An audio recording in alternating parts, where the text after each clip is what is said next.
Доброе утро. На календаре 31 октября, последний день октября, но не последний день календарной осени. Впереди нас ждет еще ноябрь, который вместе с вами мы также будем каждое утро встречать, просыпаться, говорить новому дню «Доброе утро». Утро Якутии в эфире. Меня зовут Павел Танин. Всю эту рабочую неделю, она, кстати, четырехдневная, буду вместе с вами встречать новые дни, пытаться побудить вас на какие-то, ну, может, и не величайшие, но, тем не менее, великие в рамках вашего дня события, действия и так далее. Конечно же, будем узнавать много интересного, познавательного, общаться с разными людьми в нашей студии и не только.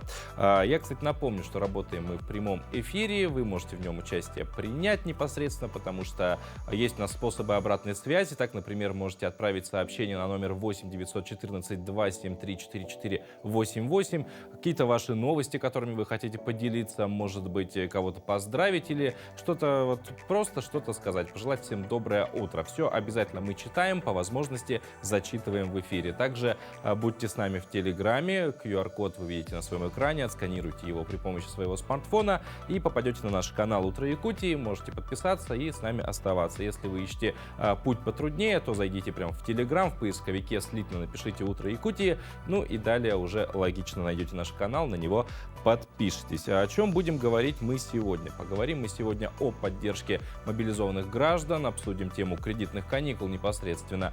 Сегодня также день сурдопереводчика. Кроме этого, поговорим о важности, познакомим вас с нейрюнгринцем Романом Хмелевым, который не боится якутских морозов. Ждет вас и наша новая рубрика «Школа этикета», и с новостями из мира культуры по традиции понедельника ознакомит нас Захар Никитин. Поэтому оставайтесь с нами. В течение 56 минут ближайших все это произойдет. Ну а прямо сейчас, я думаю, актуально и все заждались, вероятно. Поговорим о том, что ждет нас за окном. Поговорим о погоде. Сегодня в центральных районах температура воздуха от минус 7 до минус 20, в заречной группе 14-22 ниже нуля. В южных районах минус 7, в Вилюйской группе минус 7, минус 12, в Нижнеленских 9-10 со знаком минус, в западных минус 3, минус 8. В Колымо-Индигирской группе Улусов температура воздуха 18-32 ниже нуля, в Янских минус 20, минус 30, на северо-западе минус 13, минус 20. В городе Якутске температура воздуха в 6 часов утра составила 12 градусов ниже нуля, атмосферное давление 758 миллиметров ртутного столба, ветер северный 2 метра в секунду. Сегодня днем в столице региона без существенных осадков, ветер северный 3,8 метра в секунду, температура воздуха 7-9 градусов со знаком минус. Ну и короткие новости, пока вы спали, что называется. Всероссийские соревнования по лыжным гонкам в дисциплине спринт классический стиль на дистанции 1,4 километра состоялись в Алдане. В них приняли участие 85 человек, в том числе 34 женщины. Спортсмены представляли Якутию, Санкт-Петербург, республики Татарстан, Коми, Красноярский край, Алтай, Новосибирск, Московскую область, Хабаровск, а также в соревнованиях приняли участие лыжники сборных Казахстана и Беларуси. Якутянка Анастасия Дубова попала в тройку сильнейших спринтеров женщин России. В официальном зачете всероссийских соревнований по лыжным гонкам, завершившемся в Алдане, Анастасия Дубова поднялась на 3-ю ступень пьедестала. Церемония награждения по результатам соревнований прошла вечером вчерашнего дня, 30 октября. Якутская детективная драма «Кюней» стала 9-м прибыльным российским фильмом за 2022 год, пишет издание «Синемаплекс». Бюджет фильма составил 1,5 миллиона рублей. В прокате за этот уикенд картина собрала 3 миллиона рублей, окупившись вдвое. Ленту показали в 21 якутском кинотеатре. Всего же в 2022 году было снято и выпущено в прокат 172 картины. Тем временем в Якутии началась традиционная зимняя рыбалка мунха. В селе Тюмгюлю Мегино-Кангаласского улуса попался золотой улов. Самое что ни на есть золотая рыбка. Вот видим мы ее на экране. Это золотой карасик такой. Ну, неизвестно, можно ли загадать желание, поймав его. Но раз рыбаки отпускают его, по всей видимости, несут куда-то к проруби обратно и хотят выпустить, возможно, какие-то желания они уже загадали и теперь будут ждать его исполнение этих желаний. Поэтому пусть эта рыбалка для них будет богатой. Возможно, именно это они и загадали. Дай бог сбудется. Ну, мы продолжаем. С 21 сентября в России идет частичная мобилизация. Многие заемщики столкнулись с вопросом, как платить по кредитам и займам, если их призвали. По закону мобилизованные граждане могут отложить погашение долгов. Вот кому положены кредитные каникулы и как получить их, расскажет Вероника Тамтосова. Доброе утро, дорогие телезрители! Сегодня поговорим о мерах поддержки мобилизованных граждан. Начнем с кредитных каникул. По данным Банка России, для получения отсрочки по выплате кредитных обязательств нужно обратиться в банк с заявлением. Можно это сделать, как говорит Банк России, в электронном виде с предоставлением подтверждающих документов о том, что вы участвуете в специальной военной операции. Чем помогут каникулы?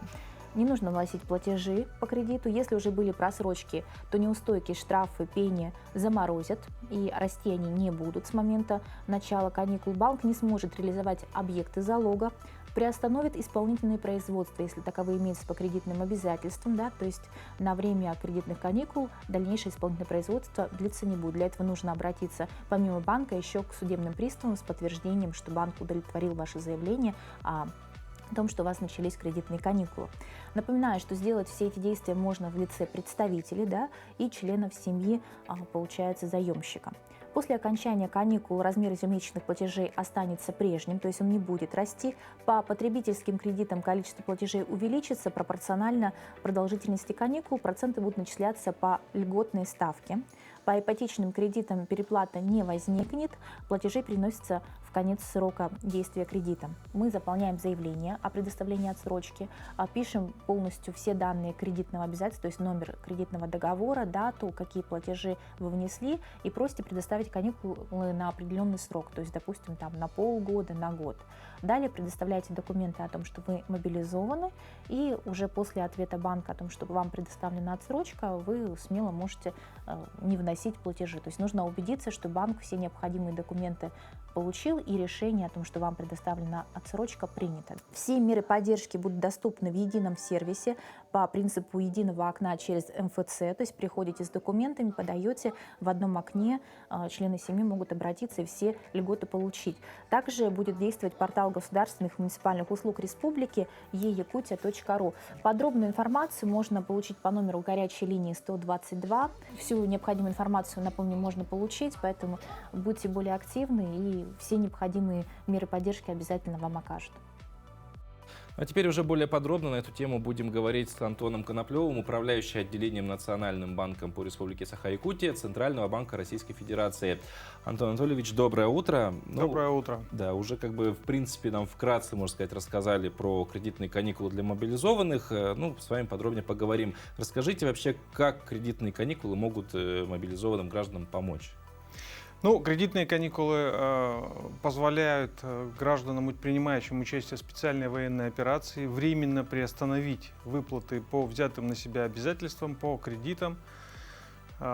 Причем кредиты могут быть взяты как в кредитных организациях в банках, так и в микрофинансовых организациях, кредитно-потребительских кооперативах, ломбардах. Кредиторы, вот эти самые организации, не имеют права отказать заемщику, если заемщик удовлетворяет требованиям, предъявляемым федеральным законом. Есть ли какое-то ограничение, по каким типам заемов выдаются кредитные каникулы, или по всем абсолютно? То есть, ну, ипотека, по сути, тоже же там кредит, условно. Да, совершенно верно. Каникулы по кредитам могут быть предоставлены по любому виду кредита, включая ипотечные. Здесь необходимо отметить, что и индивидуальные предприниматели, взявшие кредит на осуществление предпринимательской деятельности, тоже имеют право получить кредитные каникулы по своим кредитам.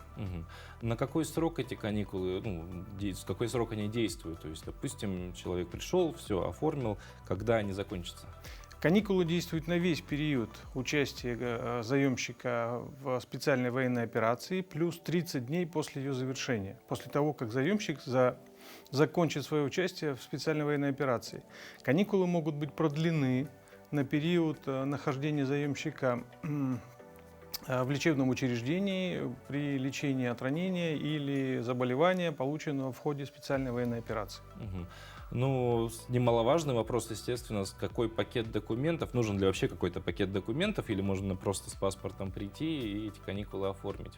Ну, здесь максимально упрощена процедура, достаточно только заявления, причем заявление можно подать по радиотелефонной связи. Да? Ну, в народе это сотовой связью, может быть какой-то другой вид связи. Но вот именно даже если этот вид связи с кредитором не оговорен договором. То есть достаточно одного заявления. Вот для членов семьи там об обязательном порядке нужно подтвердить свое родство с участником специальной военной операции. Ну, это говоря про членов семьи, то есть, всякое бывает, человек там сразу собрался, поехал.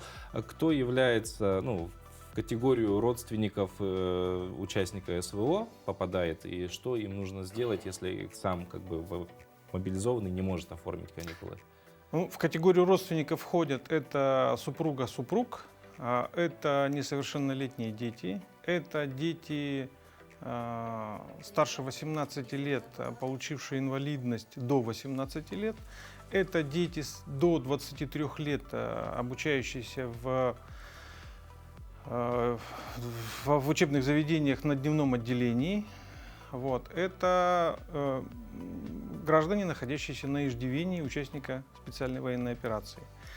Что им нужно сделать? Им нужно подать заявление и приложить документы, подтверждающие родство с участником военной операции. Вот другой момент. Если у мобилизованного нету вот этой категории родственников, которые вы могли представить его интересы, как он может получить кредитные каникулы? То есть кто-то может представлять его интересы в этом вопросе? Да, такое тоже возможно, но в этом случае нужно обязательно предъявить доверенность. Она может быть собственноручно написанная в произвольной форме, но доверенность нужно предъявить, потому что нужно понимать, что распоряжение чужими деньгами на счете это в обязательном порядке должно быть удостоверено. Ну и, наверное, завершающий вопрос. Не так много времени у нас остается. Как начисляются проценты по кредиту займу, и пока заемщик пользуется кредитными каникулами? То есть какое-то повышение, может быть, понижение? Пока действуют кредитные каникулы, заемщику начисляются проценты, но в размере 2/3 ставки полной стоимости кредита. Эту полную стоимость кредита Центральный банк ежеквартально получает, анализируя стоимость кредитов в крупнейших кредитных организациях, и вот на основании этих данных будет перерасчитана платежи за пользование денежными средствами. Антон Анатольевич, спасибо большое за очень полезную информацию. Многим, возможно, она придется кстати. Ну а прямо сейчас мы прервемся на короткую паузу, а потом продолжим.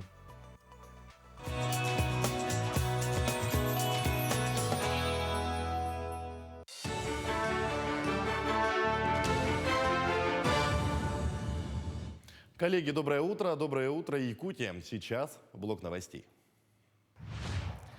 Пенобетон на композиционном вяжущем из местных сырьевых ресурсов разработали в СВФО для его изготовления в арктических и северных районах. Старший преподаватель инженерно-технического института Василий Рожин использовал природный циолит из Сунтарского района, речной песок с Ленского бассейна, а в качестве регулятора гипсовый камень из Алекминского месторождения. В климатических условиях Якутии и Арктики пенобетон востребован за счет теплоизоляционных свойств. Он обладает высокой способностью к сохранению температуры. Материал устойчив к огню, экологичен, весит мало, стоит недорого. Технология его производства проста и доступна. А это актуально при коротком строительном сезоне. Специалисты тарифного агентства следят за ситуацией с ценами на продукты в Аймяконском районе. Также ежемесячно ведут мониторинг показателей регулируемых организаций. Участвуют в контрольных мероприятиях в качестве экспертов, консультируют население и потребителей по вопросам тарифной политики. Этим тарифные агенты помогают Государственному комитету по регулированию цен в восстановлении объективной обстановки в Аймяконском районе. Раздают специальные опросные формы для того, чтобы потом предприниматели выявили, как можно сопоставить их затраты с потребностями населения. Сложилась особенная ситуация для предпринимателей района. Те, кто торгует социально значимыми продовольственными товарами, могут участвовать в обсуждении тарифных надбавок на перечень продуктов, которые отрегулированы последними собеседованиями. Например, в нашем районе будет 17 наименований продовольственных товаров, которые являются важными для населения. Уникальный заезд посвятили Дню автомобилиста в Якутске. 25 автолюбителей боролись за кубок города в автомногоборье. Это выполнение упражнений на машине в пределах площадки. Задача гонщика – пройти все фигуры как можно быстрее, не сбив ни единого конуса или ограничителя. По словам организаторов соревнований, идея возрождения проекта пришла к ним давно, однако организовать первые заезды удалось лишь в августе этого года. Тогда интерес к автомногоборью привлек лишь 11 участников. Как отметили представители Федерации автоспорта, принять участие в соревнованиях может каждый. Соревнования актуальны для наших автошкол. Показать, во-первых, свое мастерство, чему они учат, курсантов наших, да, которые выпускают на дороге. Ну и плюс сами водители. Это учит, во-первых, безопасности у нас на дороге, культуре вождения в том числе. Ну и потом это очень интересно. Якутянин Раян Тютрин завоевал золотую медаль Коркинского турнира на последних секундах финальной схватки в весе до 57 килограммов. Также на счету у якутян 5 бронзовых наград. В остальных весовых категориях победили Райнерис Перец Салас из Кубы, чувашский борец Сергей Козырев, иранец Мабин Али Асами Махамад, Владислав Валиев из Алании, олимпийский чемпион Заурбек Сидаков, борец из Бурятии Евгений Жирбаев, а также дагестанцы Ахмед Усманов, Абдул-Маджид Кудиев и Абаз Гаджи Магомедов. Чемпионам вручили денежные сертификаты на 300 тысяч рублей, серебряным призерам на 100 тысяч, а бронзовым медалистам по 50 тысяч рублей. Еще одним новшеством турнира стал специальный приз лучшему борцу, по мнению болельщиков, Заурбеку Сидакову. Вручили серебряную борцовку весом 550 граммов из чистого серебра. Спасибо болельщикам, очень тепло. Нас встречают, работают, болеют за нас. И спасибо большое, мы соскучились по таким трибунам. Столько людей я уже последний раз я видел только в Нур-Султане. И сейчас это эмоции, конечно, они нам дарят. И спасибо им, что они сегодня пришли, оставили свои дела и поддержали нас.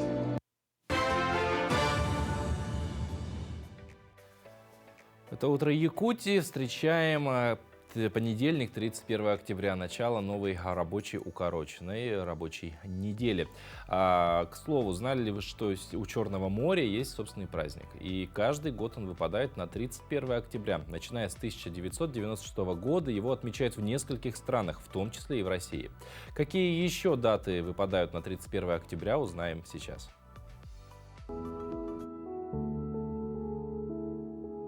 На календаре 31 октября. Сегодня отмечают Международный день Черного моря, Всемирный день городов, Международный день экономии, Тыквенный спас, День сурдопереводчика и День работников следственных изоляторов и тюрем в России. По народному календарю сегодня Луков день. Святого в народе почитали как покровителя иконописцев и вообще живописцев. На Луку также было принято молиться святому о добрых отношениях в семье, о совете и любви между мужем и женой. К нему обращались за помощью и огородники. Этот день в истории. В 1811 году в этот день открылся императорский Сашкательский лицей. Легендарное образовательное учреждение в Дворцово-парковом пригороде Санкт-Петербурга выпустило блестящую плеяду ученых, писателей, дипломатов, военачальников, составивших славу Отечества. В их ряду выделяется имя Александра Пушкина. Ежегодно 19 октября в честь открытия императорского Сашкательского лицея в России отмечается Всероссийский день лицеиста. В 1961 году, 31 октября, тело Сталина вынесли из мавзолея. Вопреки ожиданиям, эту новость страна восприняла достаточно спокойно. В 1984 году в этот день совершено покушение на Индиру Ганди. В 2015 году произошла авиакатастрофа над Синайским полуостровом. 31 октября произошла трагедия, ставшая крупнейшей в истории российской гражданской авиации по числу жертв. Для 217 пассажиров и 7 членов экипажа рейса 7К-9268 этот день стал последним. В этот день родились Христофор Колумб, испанский мореплаватель и открыватель новых земель; Ян Вермеер, голландский живописец; Александр Алехин, русский шахматист, 4-й чемпион мира по шахматам. В этот день увидел свет также Анатолий Папанов, советский актер театра и кино, народный артист Советского Союза; Гаврил Попов, советский экономист, российский политик, первый мэр Москвы. Именины сегодня у Андрея, Гаврила, Давида, Елизаветы, Ивана, Иосифа, Луки, Николая, Семена, Сергея и Юлиана. Они представители одной из самых редких профессий. Сурдопереводчики помогают людям с нарушением слуха понять друг друга и тех, кто слышит. 31 октября сегодня профессиональный день сурдопереводчиков, без которых жизнь миллионов глухих и слабослышащих людей была бы совершенно иной. В следующем материале расскажем об этой редкой профессии, ее трудностях, а также с чем сталкиваются глухие и слабослышащие в повседневной жизни. В Доме культуры глухих РЛ нас встречает эта улыбчивая, но в то же время серьезная женщина. Ульяна Максимова, председатель Якутского регионального отделения Всероссийского общества глухих. В первые минуты общения с ней тут же заряжаешься позитивом, а позже и вовсе начинаешь восхищаться. Ульяна с рождения инвалид по слуху в 3-м поколении. До 3 класса я училась в Чурапчинской музыкальной школе. Родители очень надеялись, что я адаптируюсь в массовой школе. Но комиссия решила, что я должна учиться в специальной коррекционной школе. После окончания школы поступила в Новосибирский государственный технический университет на социального работника. Но еще тогда я не думала, что в будущем стану руководителем. С детства родители закладывали в девочки любовь к спорту. И вот результат. Волейбол, настольный теннис, пулевая стрельба, легкая атлетика. И это еще не предел. Да, у меня это с детства такая прям. Везде хочу быть первой. А какая вот самая вам дорогая медаль? Самая дорогая, значительная медаль. Они все для меня особенные. У меня еще лыжня России. Ну, у вас тут прям только 1-е и 2-е места. Да. Многоборье еще. А это архивное фото 2004 года. Школьница Ульяна вместе с певицей Саиной исполняют песню «Здравствуй, Якутск». Тогда никто не знал, что спустя 18 лет они снова споют неофициальный гимн города.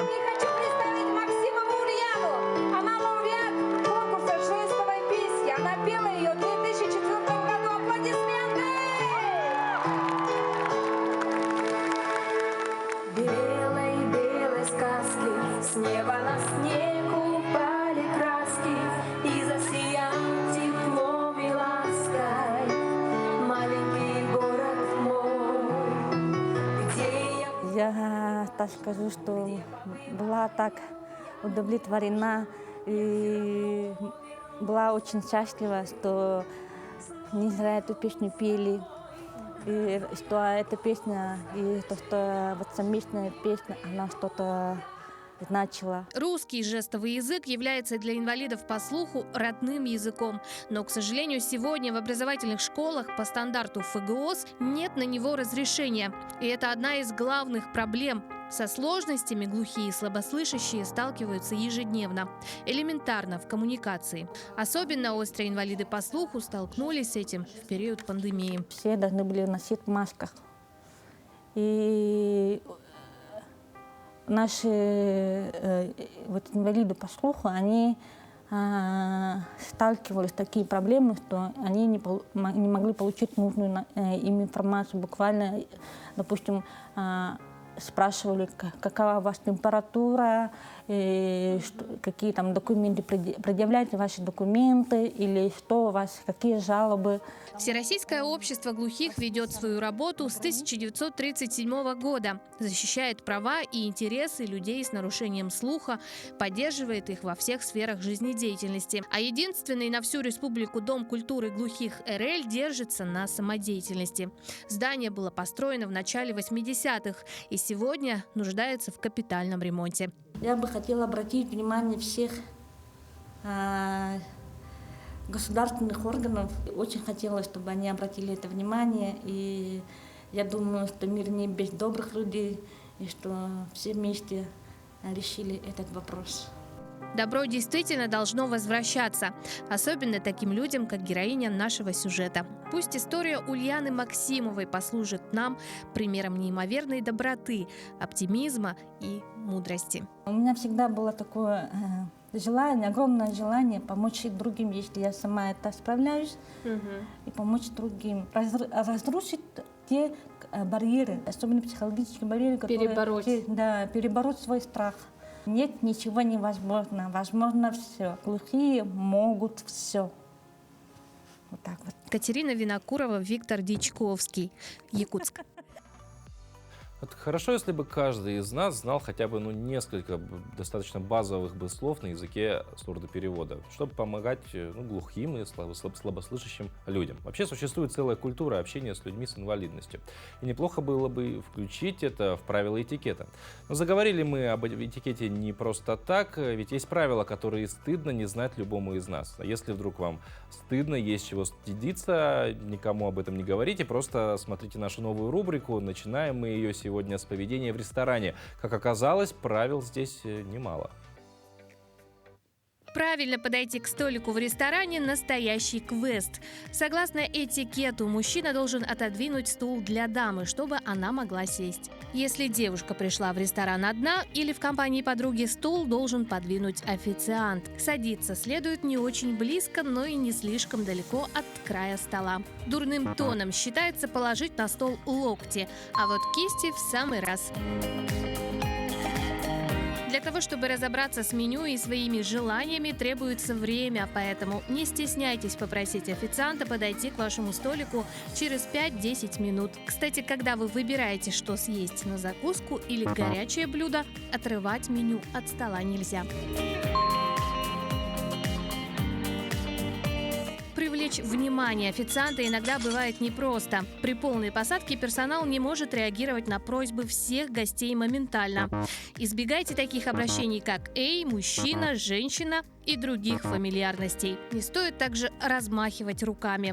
Обратить на себя внимание поможет легкий кивок головы или слегка приподнятая рука. Зовите официанта по имени, указанному на бейдже. Это наиболее вежливый способ коммуникации. Вот по правилам светского этикета голый торс мужчины может лицезреть только его супруга или же люди на пляже. Но к герою нашего следующего сюжета это не относится. Вот уже 4-й год, как нерюнгринец Роман Хмелев перестал бояться якутских морозов. Сменив место жительства из жаркого климата, он резко попал в суровые условия севера. Первая зима для неподготовленного организма далась тяжело. Со второй зимы мужчина решил все поменять и начал постепенно закаляться. Температура воздуха опустилась до минусовых температур, выпал снег, люди достали зимнюю одежду, а это значит, Роману Хмелеву пора раздеваться. Закаливание свое я продолжаю. И вот так интересно, этим летом был на Черном море первый раз в своей жизни. Настолько нагрелся на солнце, получил этого заряда тепла, что, приехав в Якутию, сам для себя подумал: все, закаливаться не буду, хочу в тепле находиться. Но выпал первый снег. Пошел первый мороз и так душой снова потянуло в лес. Встретить в лесу Романа может стать неожиданностью даже для тех, кто придерживается здорового образа жизни и выходит на зимние прогулки регулярно. Да нормально. Увидел его. Он догнал меня. Еле остановил.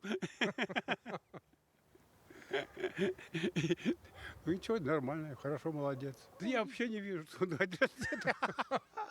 Я думал, такой рубашки. Для разогрева душ из снега.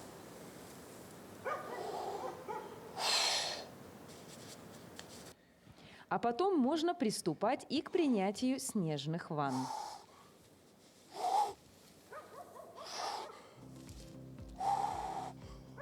Ой, красота! После процедуры горячий чай или кофе как приятное дополнение, чтобы продлить удовольствие. Не для того даже, чтобы согреться. Вот просто остановиться в лесу. А мы знаем, что в городе шум, всегда машины. Вот только заходишь в лес, тут какая-то особая тишина. Закаливание прошло, снегом обтерся, полежал в снегу немножко. Вот сейчас вообще не чувствую никакого холода. И вот в этой тишине лай собак, как будто ты где-то в деревне. Кофе. Ну просто кайф. Температура в минус 5-8 градусов для Романа еще недостаточно низкая. Хороший мороз и солнечная погода – вот то, что нужно, чтобы почувствовать максимальное удовлетворение от процесса. А так, закаливание, друзья, это тот вид, скажем, спорт, не спорт, потому что есть моржи закаливаются, плавают именно зимой. Но он поднимает иммунитет, зарождает в организме, так сказать, кровь, пробуждает, прокручивает по всему организму. Все какие-то застои у нас, что-то там, все это выбрасывает, выходит. Вот. И в основном в течение года я не болею. Кроме крепкого иммунитета, закаливание полезно для всех систем организма. Тем, кто хочет на примере Романа начать закаляться, он советует начинать постепенно, а гипертоникам необходимо проконсультироваться с врачом. Если противопоказаний нет, то вперед на улицу, и любые холода станут нипочем. Через полчаса, которые мы провели в лесу, я чувствую, как зарумянились щеки, подмерзли руки, ноги, а для Романа это всего лишь оздоровительная прогулка. Ирина Лазаренко, Вадим Барашков, Нерингри. Мы перейдем к другим темам. Проект «Билет в будущее» — это проект ранней профессиональной ориентации учеников 6-11 классов, который реализуется при поддержке государства в рамках национального проекта образования. О реализации проекта мы поговорим с Полиной Глебовной Винярской, профориентологом Центра опережающей профессиональной подготовки Республики Саха-Якутия. Полина, расскажите вообще зрителям коротко о том, что такое проект «Билет в будущее». Доброе утро. Начиная с 2018 года «Билет в будущее» реализуется в 85 регионов нашей страны. Это проект реализуется в рамках федерального проекта «Успех каждого ученика» национального проекта образования. И с 2021 года федеральным оператором проекта является Фонд гуманитарных проектов. 3 года уже здесь у нас в Якутии оператором являемся мы, то есть Центр опережающей профессиональной подготовки. Этот проект, как вы сказали, направлен на раннюю профессиональную ориентацию, то есть с 6 класса по 11. И целью, соответственно, является помочь ребятам определиться, осознанно подойти к выбору будущей профессии.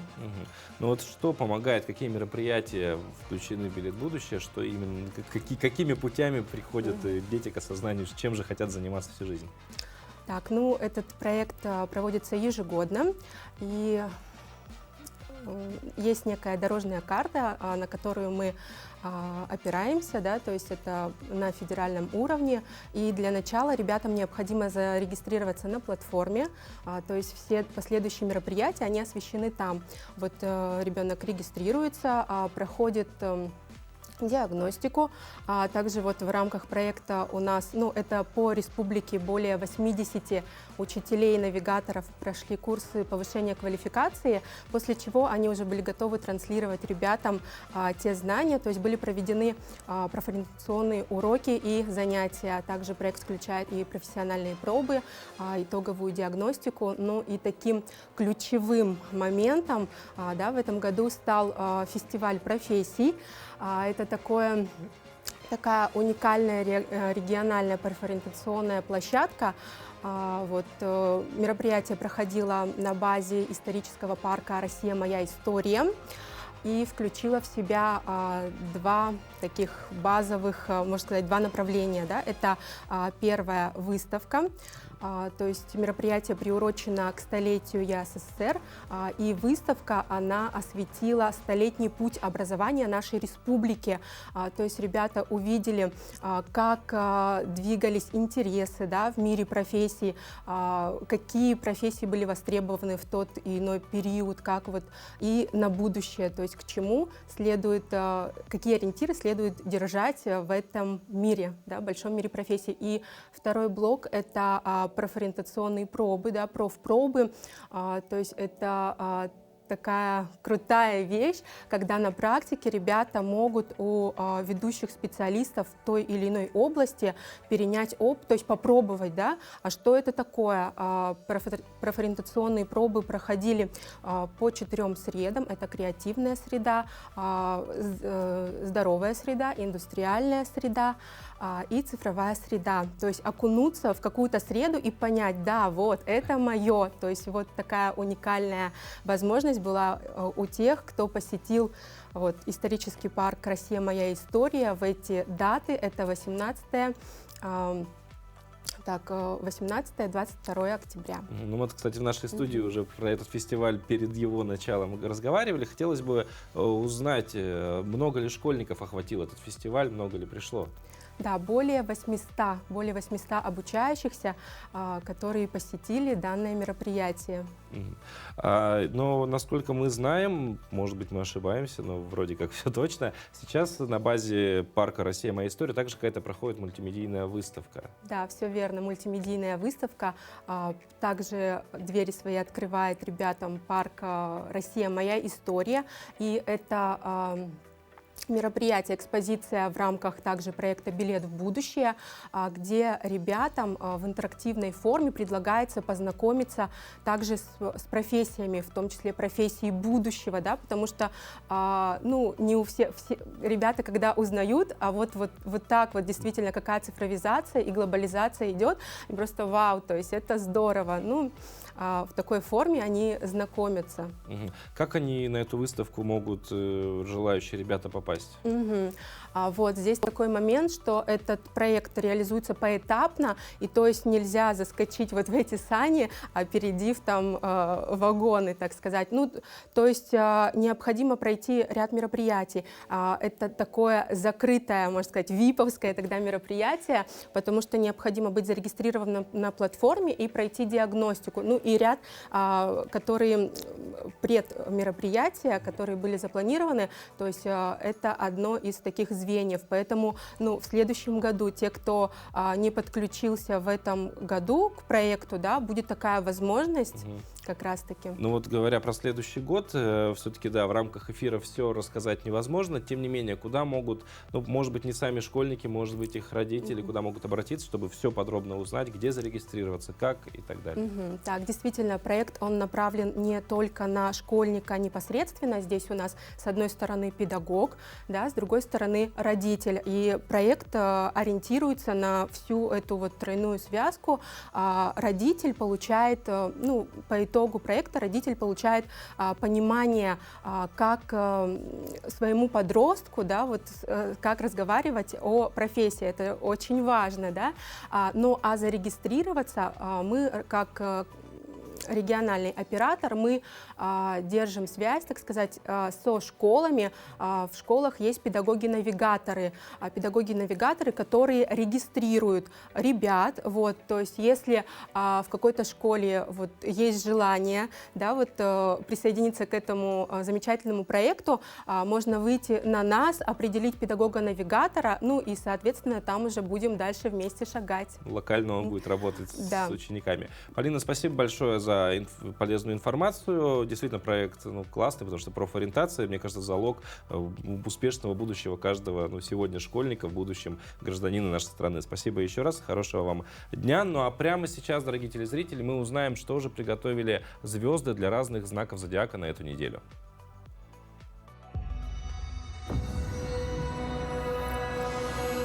Овен. Трудолюбие и реалистичный подход – главные качества, которые помогут вам достигнуть всех целей на профессиональном поприще. Финансы порадуют тех, кто честно трудился и соблюдал благоразумие. В личных отношениях овны будут наслаждаться стабильностью и спокойствием. Телец. Методичность, организованность, логика и детализация помогут вам успешно воплотить в жизнь все намеченные ранее планы. В деловой сфере рекомендуется избегать сомнительных сделок и схем. Что касается личных отношений, то здесь тельцы временно захотят взять тайм-аут или увеличить дистанцию между собой и любимым человеком. Близнецы. Неделя принесет вам успехи и разочарования, достижения и промахи. Желательно обратить внимание на состояние своей иммунной системы. Одинокие близнецы имеют все шансы завязать новое романтическое знакомство, которое подарит счастливые моменты. Рак. Большинство из вас повысят свой жизненный уровень, а профессиональная сфера порадует новыми сделками, выгодными контрактами и предложениями. Хорошее душевное состояние отразится на здоровье самым благоприятным способом в виде прилива сил, энергии и физической активности. Лев. Вы вдруг ощутите в себе маленького ранимого ребенка, которому трудно за себя постоять.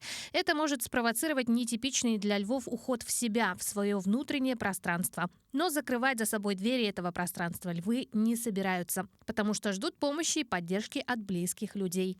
Новое увлечение и новая влюбленность способны излечить вас не только от хандры, но и от психосоматических заболеваний. Дева. Профессиональная сфера потребует взять на себя новые обязательства, дополнительную ответственность и начать новый проект, который принесет перемены к лучшему. В личной жизни большинство дев ждут существенные перемены. Одинокие девы будут иметь шанс встретить близкого по взглядам на жизнь человека. Весы. Вы начнете испытывать определенный эмоциональный голод, потому что вам больше нравится быть любимыми, чем любить самим. Финансовое положение заставит весов задуматься о новых идеях или способах заработка, среди которых могут быть вполне жизнеспособные и быстро реализуемые. Скорпион. У вас намечается затишье перед бурей. Вы всеми силами будете закрываться от влияний на себя извне, чтобы не потерять стабильность и не дать сбить себя с толку. Погружение в себя и интенсивная внутренняя работа даст последующую возможность скорпионам совершить верные и очень осмысленные действия во внешнем мире, перестроить свою жизнь и принять важное решение. Стрелец. Неделя принесет вам успех в борьбе, достигнутый личной решительностью и смелостью. Большой эмоциональный и энергетический ресурс поможет стрельцам отстоять свое мнение, преодолеть все текущие трудности. Повышение и успешное продвижение по карьерной лестнице не исключаются. В личной жизни стрельцы, наконец, ощутят себя кузнецами своего счастья. Козерог. Вы будете иметь возможность в очередной раз убедиться, что рассчитывать в жизни нужно только на себя. Стоит немного подождать, не форсировать события и не ускорять происходящее своими действиями. Время перемен пока не наступило. Лучше заняться старыми проблемами, которые были отложены в долгий ящик некоторое время назад. Водолей. Перемены к лучшему придут почти ко всем представителям этого воздушного знака. Здесь очень важно не бояться этих перемен, брать быка за рога и ничего не бояться. Будет возможность начать новый выгодный проект, создать нечто неординарное и обрести популярность. Многих водолеев ожидают позитивные перемены и судьбоносные встречи. Рыбы. Неделя принесет вам благоприятное и эффективное совмещение работы и семейной жизни, гармонию и счастье. Планы и надежды, связанные с работой, реализуются, причем успех будет сопутствовать тем, кто склонен добиваться успеха в коллективе, единомышленников, опираясь на помощь и оказывая ее. Отношения с партнерами выйдут на новый уровень, а совместные планы о будущем заставят пересмотреть некоторые бытовые приоритеты.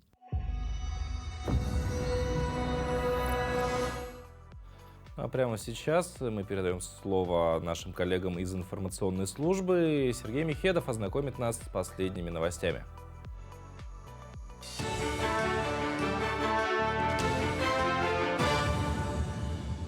Якутия, доброе утро. Далее блок новостей. Правительство России для поддержки мобилизованных подготовило поправки к законопроекту. Предлагается освободить от обложения налогом на доходы физлиц и страховыми взносами материальную помощь, включая передаваемое имущество. При этом передача такого имущества не будет облагаться НДС, а расходы организации будут учитываться для целей налога на прибыль. Поправки к законопроекту одобрены Кабмином России, и в ближайшее время их внесут в Госдуму. 3 бригады ударно-канатного бурения алмазов Анабара начали зимний буровой сезон на Таймыре. Таймыра – североземельский регион Красноярского края, новая перспективная золотоносная провинция в Арктике. С 2020 года лицензиями на право пользования недрами в этом регионе владеет дочерняя компания «Алроса». Осенью на полуостров завезли 500 тонн груза и топлива для геолого-разведочных работ. В сложных погодных условиях и в окружении большого количества белых медведей на побережье специалисты и работники предприятия за сутки приняли 1000 тонн дизельного топлива. Работа на Таймыре для алмазов Анабара направление новое. Этот сезон начинали легче, отмечают специалисты, учли трудности предыдущих вахт. Штат специалистов укомплектован, рабочий сезон продлится до лета следующего года. Помощь малоимущим семьям оказывают сотрудники Министерства Якутии. Устроили субботник по сбору и распиловке дров. С наступлением холодов семьи, проживающие в частных домах и находящиеся в трудной жизненной ситуации, нуждаются в дровах для отопления. Сотрудники министерств заготовили дрова для топки, которые далее будут доставлены семьям. Организатором субботника выступил Координационный совет молодых госслужащих республики. Частные люди предоставили дом, сказали, что разберите, помогите семьям. Порядка, наверное, 3 семей, да, для прохождения зимнего периода. Нам эти семьи помог найти Республиканский реабилитационный центр детей несовершеннолетних. Мы уже несколько раз помогаем, и эта акция у нас постоянная. Детский общественный совет при главе Якутска впервые создан в столице. Провели слет детского общественного движения, который ежегодно собирает самых инициативных активистов детских объединений. На мероприятии каждый высказал свое мнение, поделился идеями и внес предложения по развитию детского движения. По итогам работы площадок выбраны 47 активистов детского общественного совета. Сформулированы предложения по развитию детского движения, а также принята резолюция по итогам слета. Дети, пройдя отбор конкурсный, выявлены и определены с каждого общеобразовательного учреждения. Эти конкурсанты, победители, они вокруг себя должны собрать тоже массу детей, чтобы по одному направлению, по определенному направлению проводилась эта работа. Редкое семейство белых медведей заснял якутский режиссер. На кадрах медведица с 3 детенышами гуляют на берегу Восточно-Сибирского моря. Уникальные кадры запечатлел режиссер-документалист, оператор Александр Красновский. Сделаны они недалеко от заповедника Медвежьи острова. Многодетная семья, медведица с 3 детенышами. Это очень большая редкость для белых медведей. В настоящее время Александр Красновский снимает авторский документальный фильм «Хозяин тундры» о старшем госинспекторе дирекции биоресурсов по Нижнеколымскому району Руслане Слепцове, который однажды спас белую медведицу Колыману, ныне любимицу якутского зоопарка Орто-Дайду. К текущему часу это все новости. Всего доброго и удачного дня.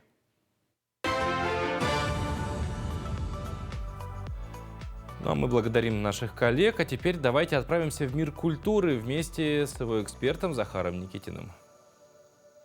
Доброе утро! Культурные новости снова с вами. Мы расскажем нашим зрителям обо всем важном и интересном.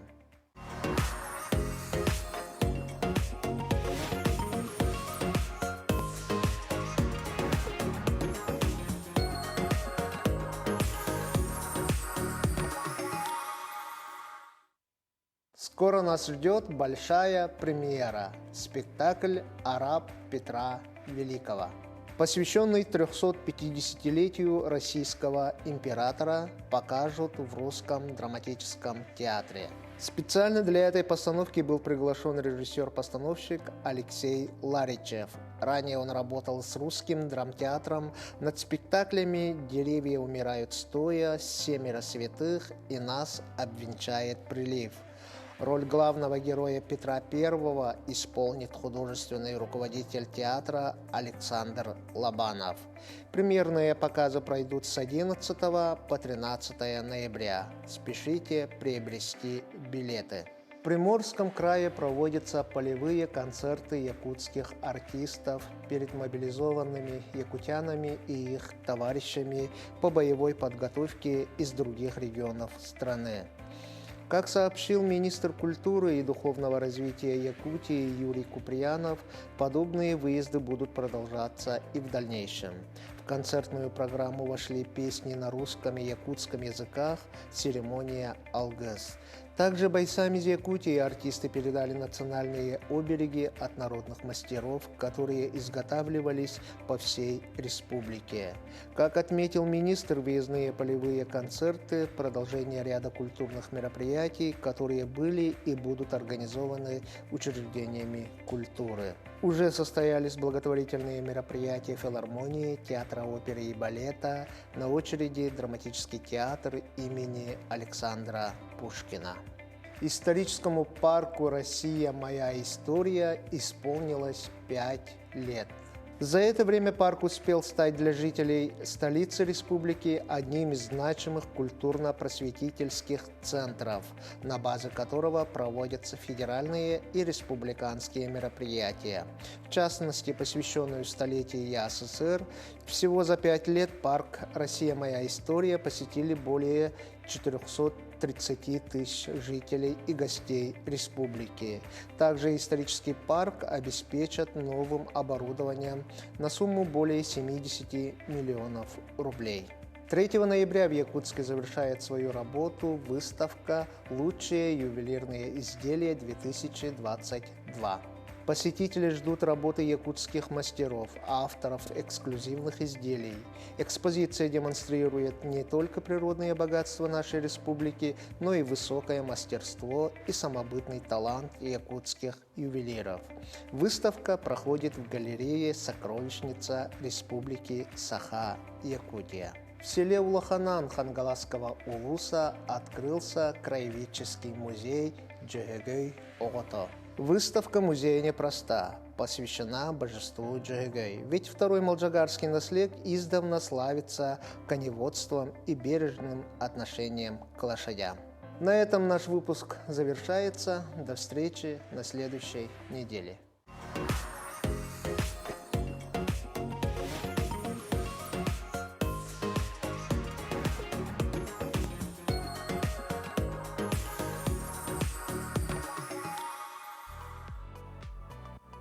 Вот, к слову, о новости об открытии Краеведческого музея. Краеведческий музей вообще замечательная вещь, в котором, понятно, можно узнать историю родного края, поселка, села, может быть, улуса или целой республики. Ну и, кстати, вот Момскому краеведческому музею 3 ноября исполнится уже 35 лет. И открыли музей в 1987 году по инициативе общественности. Первоначально он размещался в здании Момской Никольской церкви. А музейный фонд составляет 968 единиц хранения основного фонда и хранит более 140 уникальных предметов. Здесь и предметы бытовой утвари, орудия труда и одежды эвенов, личные архивы известных людей Момского района. Каждый предмет – это история, которую бережно хранят сотрудники Краеведческого музея. И об одном таком предмете речь пойдет в нашем следующем материале. Добрый день, дорогие телезрители! Сегодня я хочу вам представить одну уникальную вещь, которая у нас хранится. Это женский эвенский передник Нелеке, принадлежавший Никулиной Татьяне Михайловне Долгунча. Никулина Татьяна Михайловна родилась в семье кочевника Эвена Никулина Михаила Васильевича и Агафьи Семеновны пятым ребенком в урочище Кербе-Таньга, крестмайорского наследия Абыйского района в январе 1921 года. Училась в ликбезе, в 16 лет была назначена заведующей оленеводческой фермы. Татьяна Михайловна была одной из лучших охотников Абыйского и Момского районов, активистка и общественница, победительница соцсоревнований охотников в Момском районе. Неоднократно избиралась депутатом районного и наследного совета трудящихся. Награждена медалью за доблестный труд в годы Великой Отечественной войны. В далекие предвоенные годы во время одного из слетов молодежи 3 северных районов Момский, Абыйский, Верхоянский прибыли журналисты из Якутска. Среди них был якутский писатель Кюннюк Урастыра, автор стихов песни Долгунча, где воспевается девушка-охотница Татьяна Михайловна, является прототипом этой воспетой девушки.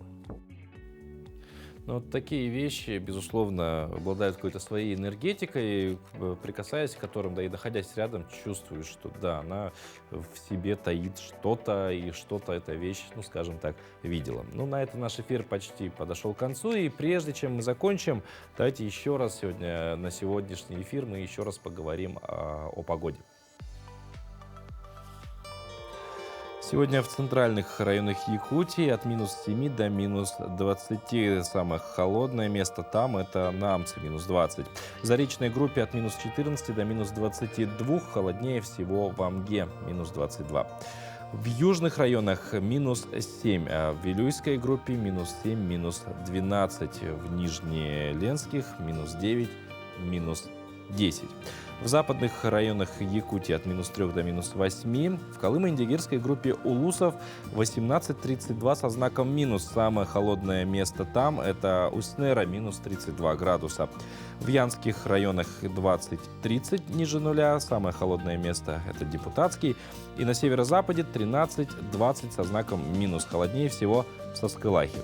В городе Якутске в 6 часов утра температура воздуха составила минус 12 градусов. Атмосферное давление 758 миллиметров ртутного столба. Ветер северный 2 метра в секунду.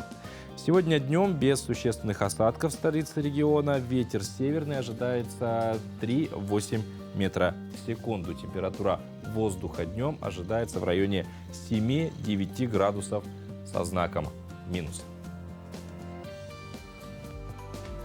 Ну что ж, имеет смысл уже одеваться теплее, холода наступают. Для кого-то они долгожданные, для кого-то, еще бы не наступали. Тем не менее, уже завтра ноябрь, а хоть это и календарная осень, в Якутии для нас, как правило, это уже начало зимы. Поэтому, ну что ж, пришло время холодов уже давно, и наконец-то они приходят. Нужно просто понимать, что это естественный порядок вещей, и зима нам не впервой, мы ее, естественно, переживем. Наступит весна, а за ней и лето. На этой позитивной погодной ноте я с вами прощаюсь. Завтра вновь встретимся здесь же, в этом же месте, в это же время, и встретим уже 1 ноября. Ну, а на сегодня хорошего вам дня.